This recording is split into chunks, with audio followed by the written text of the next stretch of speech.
भाई लोग मैं कसम से बोल रहा हूँ, किसी मूवी को इतने टाइम बाद इतना जरूरत से ज्यादा मैंने एंजॉय किया है। माँ कसम मेरी श्रद्धा क्या कमाल की लग रही थी मूवी में। मेरी माँ की होने वाली बहू की इस तरीके से मासी एंट्री होगी ये मैंने सोचा भी नहीं था। मतलब finally Bollywood is doing something right. और मजाक से हटके ये एक प्राइम एग्जांपल है कि कैसे एक स्ट्रॉन्ग फीमेल कैरेक्टर को लिखा जाता है जिसे जेंडर न्यूट्रल होके हर कोई पसंद करे। एंड पता है मैं अभी से ये गूज़बम्प्स फील कर सकता हूँ कि ये यूनिवर्स क्या पोटेंशियल रखती है अपने आने वाले कहानियों में, क्योंकि मैडॉक वालों ने जिस तरीके से ऑडियंस का कैमियो का फेटिश समझा है और उसको स्त्री 2 में इंटीग्रेट किया है, स्पेशली अक्षय कुमार का कैमियो करवा के इस यूनिवर्स का थैनोस बनाना, आई थिंक ये बात प्रूव करता है कि हमारे इंडिया में भी ऐसी मूवीज का कितना ब्राइट फ्यूचर है अगर एक्टर्स को कहानी के ऊपर ना समझा जाए और कैरेक्टर्स को उनका सही ट्रीटमेंट दिया जाए। वेल हेलो, मेरा नाम है जॉयदीप राजकुमार और सावन के मौसम में जो श्रद्धा कपूर ने आग लगाई है, कसम से मेरी श्रद्धा के लिए तुम सब फैन बॉय से लड़ने को रेडी हूँ। बट चलो सिंपिंग करने को थोड़ा साइड में रखें, क्योंकि धंधे का मामला है तो स्त्री 2 देखो वहीं से शुरू होती है जहाँ से स्त्री 1 खत्म हुई थी। चंदेरी की गलियों से अब स्त्री जा चुकी है क्योंकि उसको वो इज्जत मिल चुकी थी जिसको उसकी चाहत थी। अब चंदेरी के लोग स्त्री को रक्षक के रूप में पूछते हैं, लेकिन जैसा कि हमने स्त्री 1 में देखा था मर्द जैसे डर डर के जी रहे थे, ठीक उसका उल्टा हो जाता है जब स्त्री के जाने के बाद सरकटा वापस चंदेरी में आ जाता है और मॉडर्न लड़कियों को जो कि मॉडर्न ख्यालात रखती हैं उनको किडनैप करके ले जाता है ताकि उनकी आत्मा को छीन के और पावरफुल बन सके। जिसमें जब बिट्टू की मुंह बोली गर्लफ्रेंड को जब सरकटा उठा के ले जाता है तो विकी को ये समझ में आता है कि द ओनली पावरफुल एंटिटी जो कि सरकटा को हरा सकती है वो कोई और नहीं बल्कि स्त्री है, जिसके लिए विकी और बिट्टू जना को बुला के ले आते हैं जैसा कि आपने भेड़िया के पोस्ट क्रेडिट सीन में देखा था। लेकिन वहीं जब चंदेरी की गैंग का सामना सरकटा से होता है तो ये पता चलता है कि वो किस लेवल का पावरफुल एंटिटी है, क्योंकि वो लिटरली इन चारों की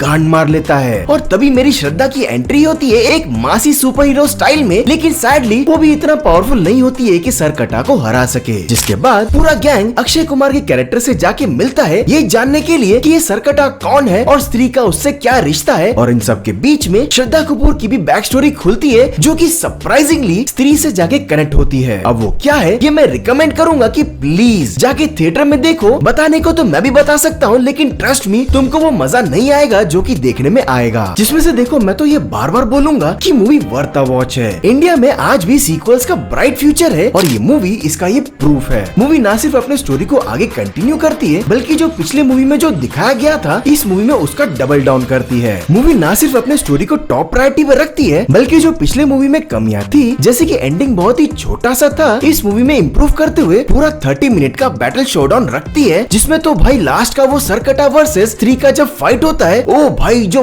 मजा आता है देखकर, मेरा पूरा थिएटर भाई साहब पागल हो रहा था। इवन जितने भी हमें पोस्ट क्रेडिट सीन दिखाए गए थे मुंजी और भेड़िया के एंडिंग में जिसका कोई सेंस नहीं बन रहा था, इस मूवी में आके उसका पूरा एक्सप्लेनेशन दिया जाता है कि वो क्यों था। और सच कहूँ तो मुझे ये अच्छा लगा कि उन्होंने कोई अलग सा सीन नहीं बनाया बल्कि उसको मूवी में सीमलेसली ब्लेंड करते हुए उसको लंबा सीन के रूप में दिखाया गया जिससे कि वो मूवी का हिस्सा भी बन जाए और उसका एक सेंस भी बने। एंड जानते हो इसका पूरा क्रेडिट जाता है मूवी के स्मार्ट राइटिंग को। मूवी को जिस हिसाब से लिखा गया है ये दिखाता है कि जब आप अपने स्टोरी को किसी एक्टर के ईगो से ऊपर रखते हो, स्पेशली एक सिनेमैटिक यूनिवर्स में, तो वो किस तरीके से कमाल का एक्सपीरियंस और आईपी दे सकता है ऑडियंस और स्टूडियो को। जहाँ पे एक्टर्स की एक्टिंग की बात करें तो मुझे एक चीज अच्छा लगा कि चाहे फिल्म में किसी भी एक्टर का बड़ा रोल हो या फिर छोटा, वो बेकार नहीं जाता है, उसका कुछ न कुछ तो मतलब रहता है। सब एक्टर्स की एक्टिंग कमाल की थी, लेकिन मेरे लिए जो सबसे ज्यादा शाइन किए वो थे श्रद्धा कपूर और पंकज त्रिपाठी जी। पंकज त्रिपाठी का कैरेक्टर रुद्रा जिस भी सीन में होता है आप बस सिर्फ उन्हीं को ही देखते रहोगे, फिर चाहे वो रात का वो पी के बात करने वाला सीन हो या फिर समा से मिलने वाला सीन हो। And by the way